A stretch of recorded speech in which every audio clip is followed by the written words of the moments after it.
फीसा guru's के पास एक 40 बरस की औरत आई और कहने लगी, नौजवान लड़कियों के चेहरे पर बाल क्यों आते हैं और शादी के बाद औरत की आंखें सयाह क्यों हो जाती हैं। फीसा गुरुस ने कहा, ऐ औरत, याद रखना, 3 किस्म की लड़कियां ऐसी होती हैं जिनको जवान होते ही चेहरे पर बाल आने लगते हैं। पहला, वो लड़कियां जो अपने माँ बाप की लड़ाई देखते बड़ी हुई हों।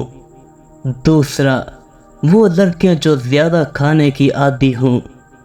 तीसरा, वो लड़कियां जो ज़्यादा बोलने की आदी हों।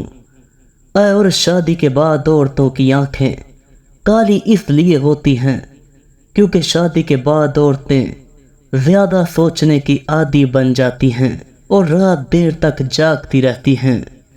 फीसा गुरुस के पास एक नौजवान लड़का आया और कहने लगा, मेरे 3 सवाल हैं। पहला सवाल, मेरा नफ्स सुबह के वक्त बहुत बेकरार क्यों होता है। दूसरा सवाल, लड़कों को सोते में नफ्स बेजार क्यों करता है। और तीसरा सवाल, शादीशुदा औरतें नौजवानों को अपनी तरफ माइल क्यों करती हैं हालांकि उनके पास एक मुकम्मल मर्द होता है। फीसा गुरुस ने कहा, ऐ नौजवान, हमेशा ये 3 बातें याद रखना।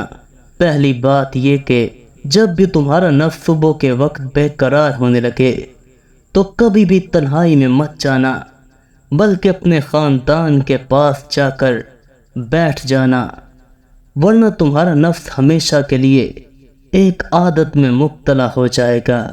वो औरत हमेशा गम में मुब्तला रहती है जो औरत ये 3 काम करने की आदी हो जाए। पहला, जो औरत सुबह शाम अपनी औलाद को गालियां देती हो। दूसरा, जो औरत शौहर की नाफरमान हो। तीसरा, जो औरत सुबह फजर के बाद उठने की आदी हो। फीसा गुरुस ने कहा, 3 किस्म की औरतें ऐसी होती हैं जो दूध देख लें तो उनका नफ्स भारी होने लगता है। पहली, वो औरत जिसने कभी दूध ना पिया हो। दूसरी, वो औरत जिसको ख्वाब में दूध नजर आता हो। तीसरी, वो औरत जो नफ्स की कमज़ोर हो।